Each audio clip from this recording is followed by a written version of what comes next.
itu menunjukkan bahwa mereka ingin keadaan lebih baik, termasuk juga pemimpin yang lebih baik, pemimpin yang mereka anggap ini betul bahwa pemimpin yang memiliki komitmen ya kepada kepentingan rakyat, pemimpin yang jujur ya, pemimpin yang terbuka, pemimpin yang mengayomi ya, dialog, bukan pemimpin yang bolak-balik itu hanya menggunakan tangan aparatur untuk membungkam. Ini tidak kontekstual. Ya, ini yang tidak disadari. Tidak mungkin rakyat itu bisa dibungkam. Ya, apalagi dengan aspirasi yang sangat beragam dalam skala yang sangat luas, tidak mungkin. Jadi harus mengembalikan kepada bagaimana sistem politik yang terbangun itu mampu ya mendialogkan masalah-masalah yang berkembang dengan para pengambil keputusan.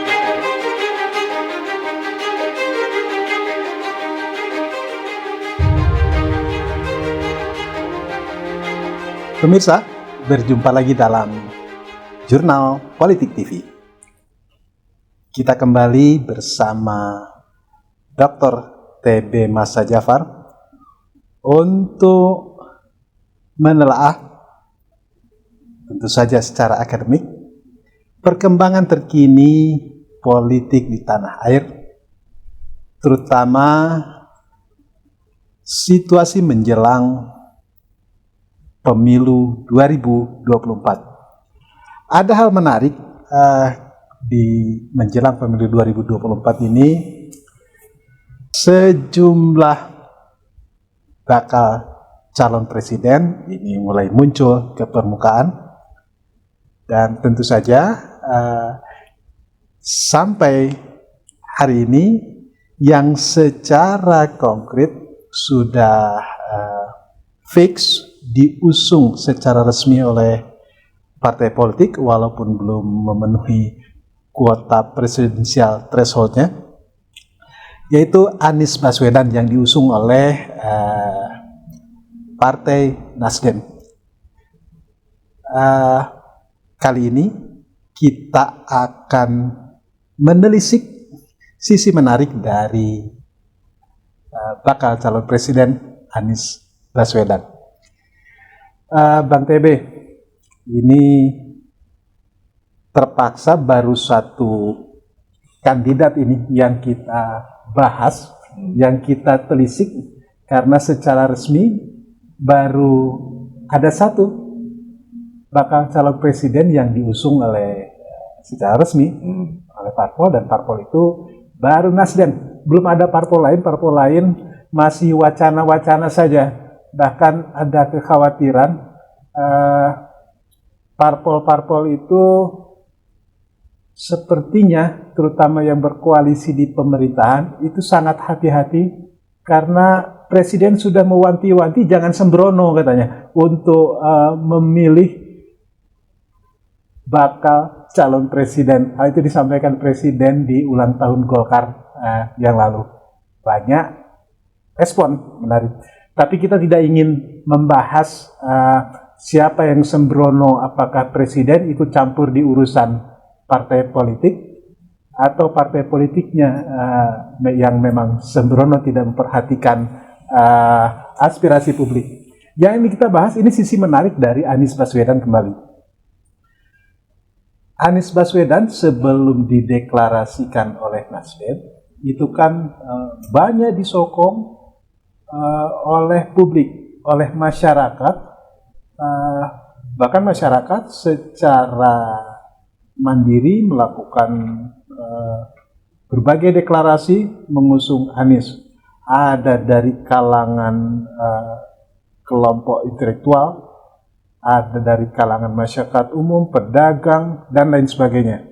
Bahkan dari sisi latar belakang kesukuan juga muncul. Belakangan setelah Anies selesai di DKI sebagai gubernur, ini makin ramai, Bang TB. Bang TB melihatnya bagaimana ini? Karena ini semakin terus menguat, yang mengantri silaturahim ke rumah Anies Baswedan ini nampaknya tak bisa terbendung, terus-menerus dari berbagai latar belakang. Terakhir kami dengar ada satu kelompok bukan satu kelompok ya, ada beberapa pihak yang berlatar belakang akademisi, berlatar belakang kelompok intelektual, juga merapat ke Anies. Gejala ini bisa Anda baca seperti apa nih sebenarnya, Notelia? Ya, terima kasih Bung Hadi. Jadi ini sebuah fenomena politik ya yang menarik kita amati. Mengapa? Paling tidak ada dalam 10 tahun terakhir ya, kita lihat memang kan sistem politik kita itu kan lebih cenderung mengarah pada otoritarian ya, walaupun belum penuh, tetapi ada gejala ke arah otoritarian. Itu yang pertama. Yang kedua, bangunan sistem politik itu tidak mampu menyerap ya atau mendialogkan kebijakan-kebijakan strategis yang diambil oleh pemerintah itu dengan masyarakat politik, ya, masyarakat sipil atau berbagai kelompok yang ada di dalam masyarakat. Nah, sehingga dinamika politik itu lebih banyak diwarnai, baik diakui atau tidak, itu kembali lagi pada model top down. Dan itu kan sudah teruji. Mestinya kita banyak belajar pada kegagalan-kegagalan masa lalu. Dan ini saya kira keunikan di dalam politik Indonesia itu memang kan tidak memberikan satu konsistensi ya. Sebenarnya bangunan politik itu kan semestinya itu mempertimbangkan aspirasi atau politik partisipatif dari masyarakat. Nah, jadi sebenarnya founding fathers kita itu sangat tepat ya, bagaimana meletakkan bangunan politik kita itu sesuai dengan konstitusi, tetap dia berbasis pada kedaulatan rakyat. Dan itu sudah terkoreksi. Ya, kita lihatlah mulai dari kegagalan demokrasi terpimpin, juga kegagalan Orde Baru, ya sekarang di penghujung era reformasi ya, pada perkembangan kekinian, itu kan sangat terlihat. Nah, sisi lain apa yang harus kita baca? Ini kan ada aspirasi yang tidak tersambung. Dan ini nggak tahu ya, mungkin apa ini adalah model para elit politik kita yang sangat confident, menganggap rakyat itu otomatis akan ikut, dan selalu menggunakan cara-cara mirip-mirip pada model-model otoritarian, ya, menggunakan aparatur keamanan untuk membungkam. Padahal sistem demokrasi itu biarkan saja berkembang. Apa sih suara rakyat yang genuine itu seperti apa? Karena menurut hemat saya, sehebat-hebatnya protes atau ketidakpuasan dari masyarakat, kan kita menganut sistem presidensial, tidak bisa dijatuhkan. Fenomena publik langsung mendeklarasikan mendukung Anies, contohnya gitu, di berbagai daerah, di berbagai kelompok latar belakang profesi. Apakah ini juga cerminan dari yang Anda sebutkan tadi? Ya, itu maksud saya. Jadi saya ingin menarik dulu. Ya. Mengapa ada fenomena berbondong-bondong masyarakat secara spontan. Kalau masa Orde Baru kan ada mobilisasi. Ya. Nah, ini karena di era keterbukaan ini, itu kita lihat ya, begitu masyarakat antusias. Nah, ini kan mesti ada satu penjelasan. Kenapa misalnya masyarakat atau publik ini tidak berkomunikasi, menyampaikan aspirasi ke partai politik? Karena kan partai politik yang punya hak untuk mengusung. Itu yang saya katakan tadi. Bangunan politik ya, yang terjadi ini kan tidak berpijak pada aspirasi atau pada pemegang kedaulatan itu, kedaulatan rakyat. Jadi para elit politik ini ya memanipulasi ya kepentingan masyarakat itu, sebenarnya itu menjadi kepentingan segelintir orang. Ya, jadi setelah pemilu selesai, Jadi politik itu kemudian dalam kontrol para elit politik dan tidak ada urusan dengan apa yang dikampanyekan, apa yang dijanjikan. Bahkan mengatakan para elit ini lebih banyak bohongnya daripada komitmen untuk mewujudkan apa yang diucapkan selama kampanye. Dan itu bisa dibuktikan, bukan hanya sekedar hoax. Kebohongan-kebohongan itu rakyat udah melek kok, sangat mudah. Jadi sehingga rakyat ini, gelombang aspirasi ini yang tidak terwadahi, terserap di dalam sistem politik, di dalam mekanisme pengambilan keputusan. Nah, inilah kemudian mereka menganggap bahwa mereka tidak puas, gitu ya. Langsung saja mereka deklarasi sendiri. Nah, oleh karena itu mereka ingin mencari tokoh alternatif, ya. Kira-kira siapa pemimpin Indonesia ke depan ini yang bisa mendengarkan suara mereka. Saya kira ini masalahnya di sini gitu loh. Dan akhirnya parpol tidak bisa menghindar keinginan besar publik ini ya. Nah, itu kan sebagai antitesisnya. Kalau saya ingin mengatakan ya, itu adalah antitesis dari politik yang sangat elitis atau politik oligarkis, ya. Jadi semua pengendalian kekuasaan, sumber-sumber ekonomi itu hanya pada segelintir orang, kemudian menafikan ya aspirasi dan kepentingan publik.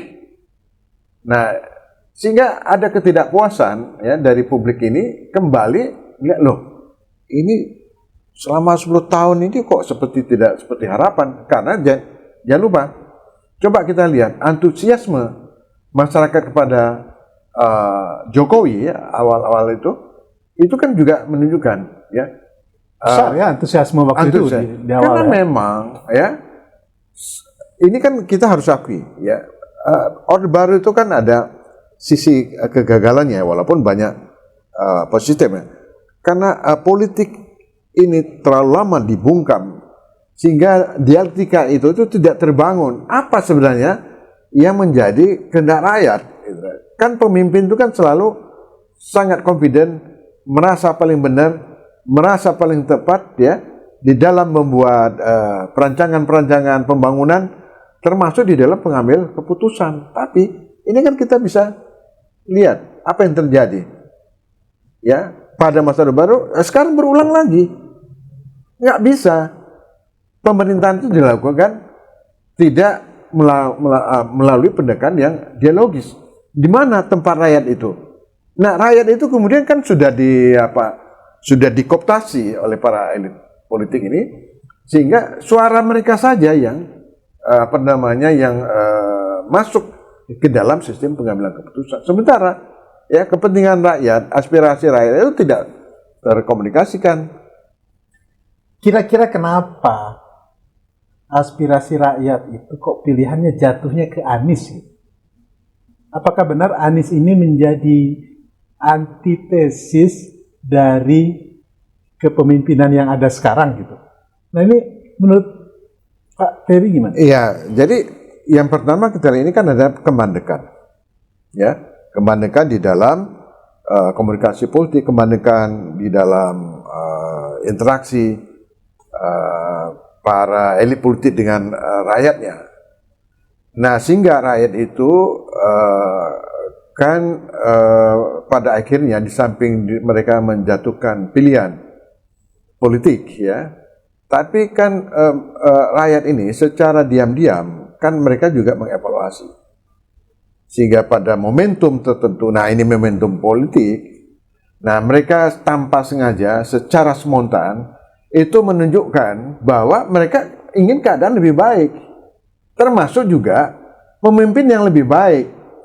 Pemimpin yang mereka anggap, ini betul bahwa pemimpin yang memiliki komitmen ya kepada kepentingan rakyat, pemimpin yang jujur ya, pemimpin yang terbuka, pemimpin yang mengayomi ya, dialog.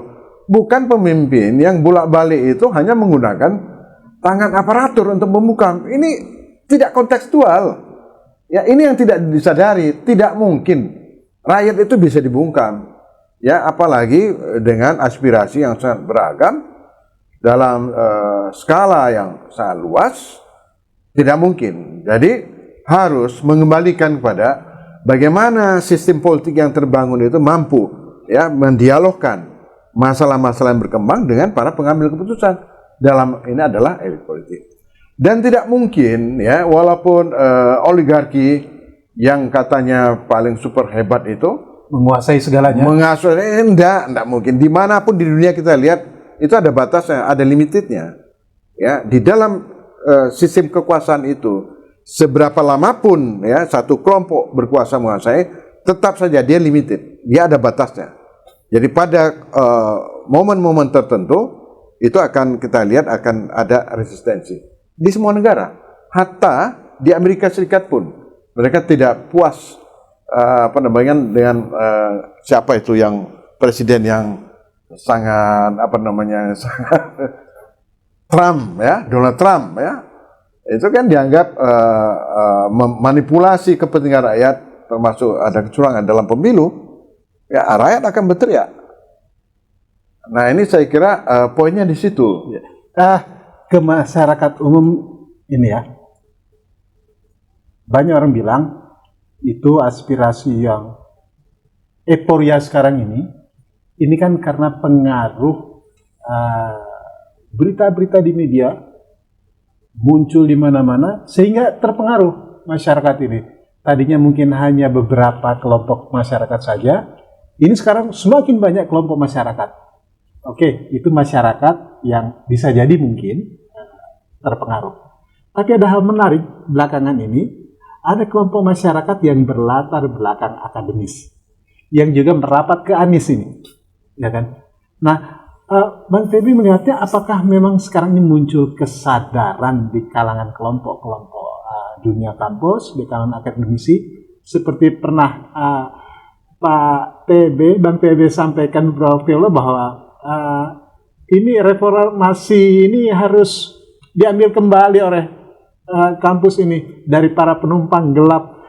Nah, apakah kehadiran para akademisi itu juga merupakan respon dari keinginan untuk mengambil kembali reformasi ini sehingga para akademisi ini bisa kembali meluruskan semangat reformasi, ya kan? Saya nggak tahu apakah para akademisi yang silaturahmi dengan Mas Anies di rumahnya ini apakah juga memberikan masukan-masukan seperti apa, saya tidak tahu. Tapi paling tidak kan ini kelompok intelektual gitu. Iya. Seperti apa? Iya, itu bagian dari ketidakpuasan masyarakat. Nah, ini masalah akademik. Kalau orang-orang kampus menyampaikan katakanlah dukungan kepada Anies, itu kan ada reasoningnya. Dan rata-rata mereka menyampaikan informasi itu, maksud saya adalah menyampaikan aspirasi tentu berbeda. Jadi penyampaian aspirasi yang kalau saya baca itu adalah pada sikap kritis.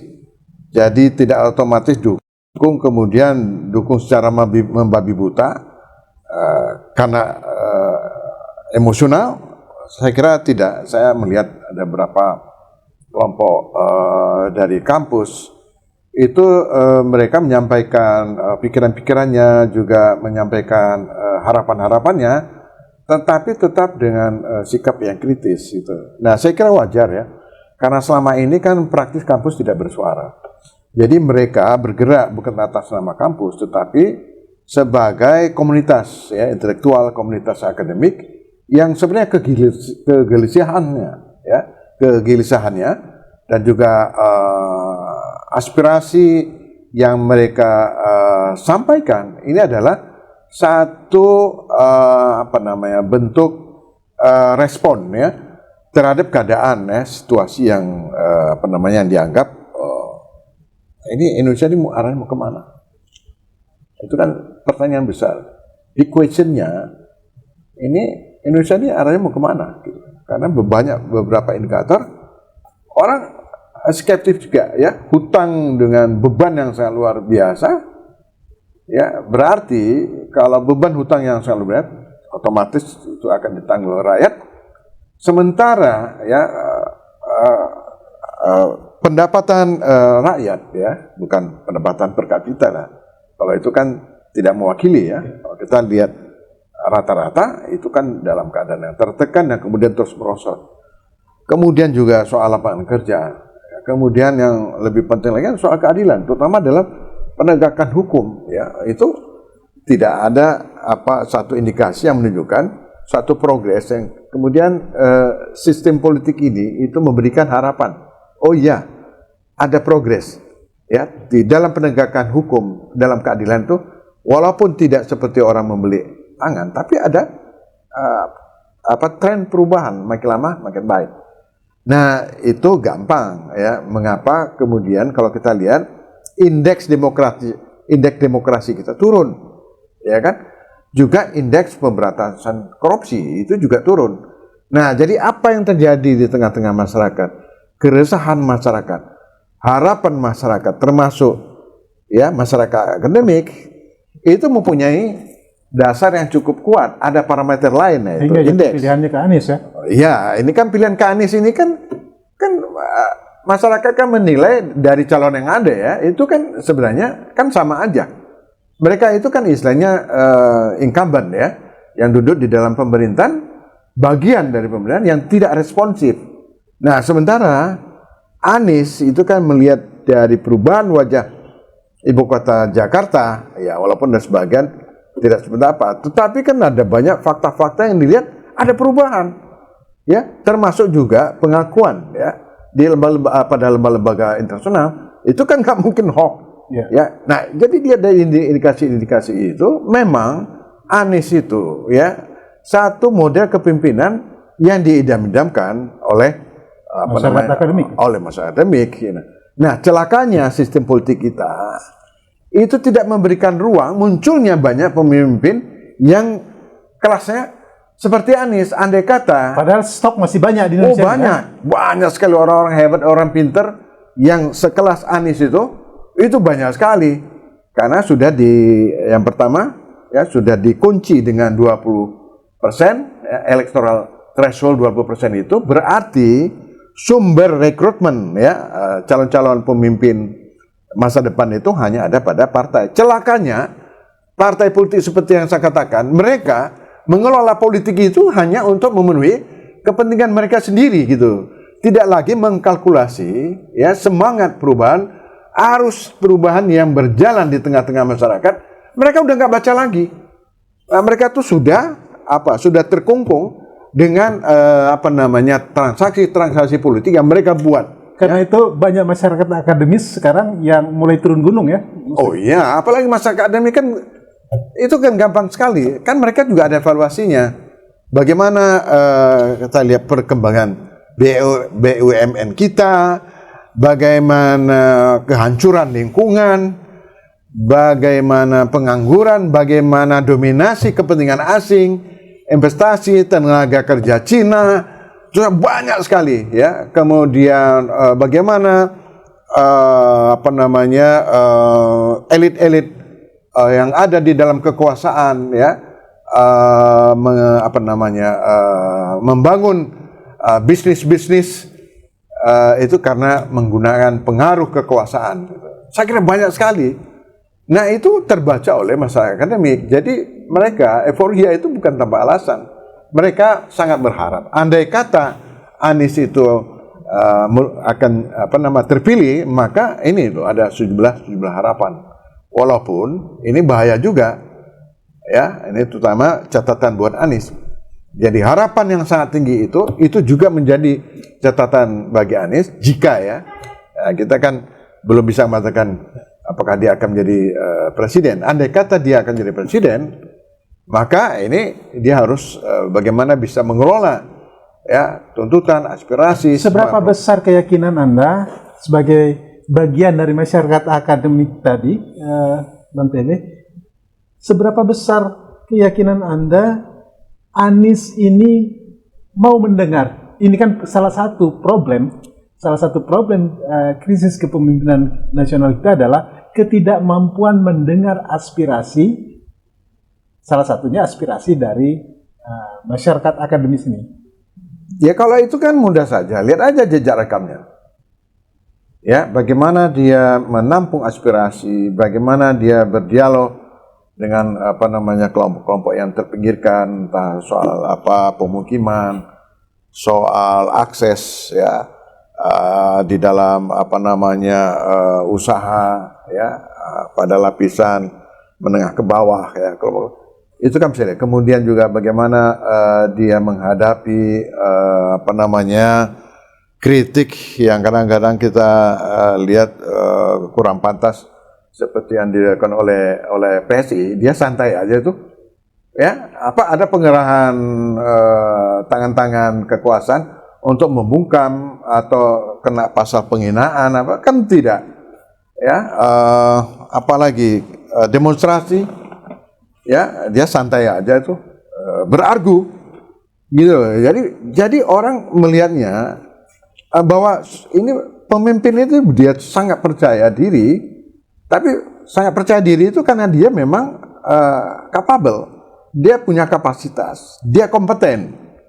Jadi dengan pengetahuan yang cukup ya, kemudian dengan penguasaan data-data, dia enteng aja berdialog ya. Nah, itu coba aja lihat. Jadi ada jejak rekamnya. Nah, mungkin ya masyarakat membaca indikator-indikator itu, kemudian memang Anies itulah sosok pemimpin yang mereka dambakan gitu loh. Yang muncul sekarang ini. Yang muncul sekarang ini. Oke, Bang TB, ini yang terakhir ini. Sebagai bagian dari masyarakat akademis, Bang TB, apa yang ingin Anda sampaikan kepada Anies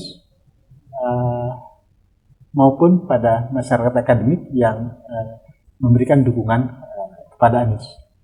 Ya, kalau saya ingin menyampaikan ya, pilihan politik, aspirasi politik ya, walaupun tidak atas nama kampus, hampir semua ya, saya kira banyak sekali ya, guru besar, doktor, itu saya kira bagus ya. Jadi bagaimana kepedulian komunitas kampus ini, para kaum intelektual itu, bahwa mereka percaya mereka akan titipkan ya pikiran-pikiran mereka, harapan-harapan mereka kepada orang yang tepat. Karena dilihat dari problem yang dihadapi maupun aspirasi yang berkembang, itu tidak mudah karena tantangannya cukup besar, dan itu hanya bisa dipikul oleh tokoh atau calon presiden yang memang dia mumpuni, yang dia punya kapasitas ya, punya kompetensi. Kalau enggak mungkin juga ya. Nah, itu kan ada dalam kalkulasi. Yang kedua, aspirasi, harapan itu juga berbanding dengan dukungan.